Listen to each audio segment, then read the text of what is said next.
এই মুহূৰ্তত time of আছামৰ দৰ্শকসকলক দিবলৈ লৈছোঁ এক গুৰুত্বপূৰ্ণ খবৰ। যোৰহাটৰ DCB গাৰ্লছ কলেজৰ সমীপত এগৰাকী সদ্যজাত কণমানি উদ্ধাৰ। ইতিমধ্যে আৰক্ষীয়ে কণমানিজনীক উদ্ধাৰ কৰি চিকিৎসাৰ বাবে যোৰহাট চিকিৎসা মহাবিদ্যালয়ত ভৰ্তি কৰিছে।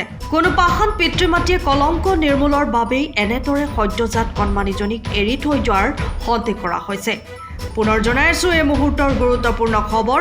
যোৰহাটত পুনৰ সভ্য সমাজক লজ্জানত কৰা এক ঘটনা সংঘটিত হৈছে। যোৰহাটৰ DCB গাৰ্লছ কলেজৰ সমীপত এজনী সদ্যজাত কণমানি উদ্ধাৰ।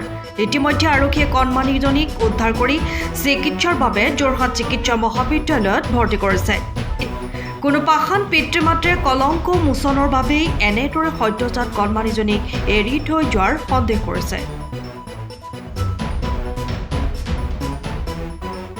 7টা বজাৰ ভিতৰত কোনোবাই নৱজাতক এটা এৰি থৈ গ'ল ছোৱালীজনীক উলংগ গাত মতা মানুহৰ এটা স্পৰ্টিঙে মেৰিয়াই এইখিনিতে এৰি থৈ গ'ল।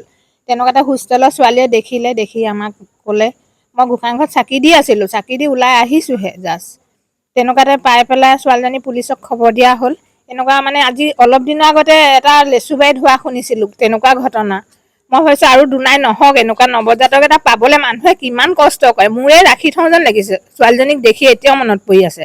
তেনেকুৱা স্থলত কেনেকুৱা মাক বাপেক হ'ব, পশুতকৈও কি ক'ম আৰু ক'বলৈ ভাষা নাই আৰু। এনেকৈ এৰি থৈ যাব পাৰিছে আজি যোৰহাটত এনেধৰণৰ ঘটনা কিন্তু শেহতীয়াকৈ বৃদ্ধি পাইছে। আজি অলপ দিনতে এইফালে আৰু এটা ঘটনা শুনিছোঁ, টোপোলাত বান্ধি থৈ গৈছিলে। কিন্তু এইটো কেঁচুৱা উলংগতে এৰি থৈ গৈছে, গাত এটা কাপোৰ বস্ত্ৰও নাই ছোৱালীজনী হয়তো আজি জন্ম হোৱা চাকৰি দেই, নহ'লে কাপোৰ কানি পিন্ধাই থ'লেহেঁতেন সেইটো।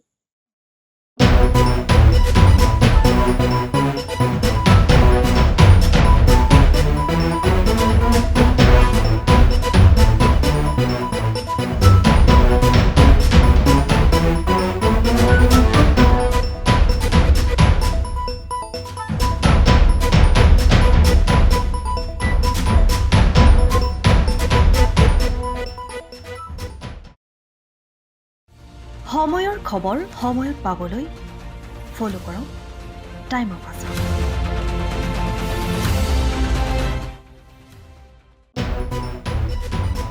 এই মুহূৰ্তত টাইম অফ আছামৰ দৰ্শকসকলক দিবলৈ লৈছোঁ এক গুৰুত্বপূৰ্ণ খবৰ। যোৰহাটৰ DCB গাৰ্লছ কলেজৰ সমীপত এগৰাকী সদ্যজাত কণমানি উদ্ধাৰ। ইতিমধ্যে আৰক্ষীয়ে কণমানিজনীক উদ্ধাৰ কৰি চিকিৎসাৰ বাবে যোৰহাট চিকিৎসা মহাবিদ্যালয়ত ভৰ্তি কৰিছে। কোনো পাষাণ পিতৃ মাতৃয়ে কলংক নিৰ্মূলৰ বাবেই এনেদৰে সদ্যজাত কণমানিজনীক এৰি থৈ যোৱাৰ সন্দেহ কৰা হৈছে। পুনৰ জনাইছোঁ এই মুহূৰ্তৰ গুৰুত্বপূৰ্ণ খবৰ। যোৰহাটত পুনৰ সভ্য সমাজক লজ্জানত কৰা এক ঘটনা সংঘটিত হৈছে। যোৰহাটৰ DCB গাৰ্লছ কলেজৰ সমীপত এজনী সদ্যজাত কণমানি উদ্ধাৰ। ইতিমধ্যে আৰক্ষীয়ে কণমানিজনীক উদ্ধাৰ কৰি চিকিৎসাৰ বাবে যোৰহাট চিকিৎসা মহাবিদ্যালয়ত ভৰ্তি কৰিছে। কোনো পাষাণ পিতৃ মাতৃয়ে কলংক মোচনৰ বাবেই এনেদৰে সদ্যজাত কণমানিজনীক এৰি থৈ যোৱাৰ সন্দেহ কৰিছে। 7টা বজাৰ ভিতৰত কোনোবাই নৱজাতক এটা এৰি থৈ গ'ল ছোৱালীজনীক উলংগ গাত মতা মানুহৰ এটা স্পৰ্টিঙে মেৰিয়াই এইখিনিতে এৰি থৈ গ'ল। তেনেকুৱা এটা হোষ্টেলৰ ছোৱালীয়ে দেখি আমাক ক'লে। মই গোসাঁইঘৰত চাকি দি আছিলোঁ, চাকি দি ওলাই আহিছোঁহে জাষ্ট। তেনেকুৱাতে পাই পেলাই ছোৱালীজনী পুলিচক খবৰ দিয়া হ'ল। এনেকুৱা আজি অলপ দিনৰ আগতে এটা লেচুবাৰীত হোৱা শুনিছিলোঁ তেনেকুৱা ঘটনা। মই ভাবিছোঁ আৰু দুনাই নহওক, এনেকুৱা নৱজাতক এটা পাবলৈ মানুহে কিমান কষ্ট কৰে। মোৰে ৰাখি থওঁ যেন লাগিছে। ছোৱালীজনীক দেখি এতিয়াও মনত পৰি আছে। তেনেকুৱা স্থলত কেনেকুৱা মাক বাপেক হ'ব, পশুতকৈও কি ক'ম আৰু ক'বলৈ ভাষা নাই আৰু। এনেকৈ এৰি থৈ যাব পাৰিছে আজি যোৰহাটত এনেধৰণৰ ঘটনা কিন্তু শেহতীয়াকৈ বৃদ্ধি পাইছে। আজি অলপ দিনতে এইফালে আৰু এটা ঘটনা শুনিছোঁ, টোপোলাত বান্ধি থৈ গৈছিলে। কিন্তু এইটো কেঁচুৱা উলংগতে এৰি থৈ গৈছে, গাত এটা কাপোৰ বস্ত্ৰও নাই ছোৱালীজনী হয়তো আজি জন্ম হোৱা চাকৰি দেই, নহ'লে কাপোৰ কানি পিন্ধাই থ'লেহেঁতেন সেইটো।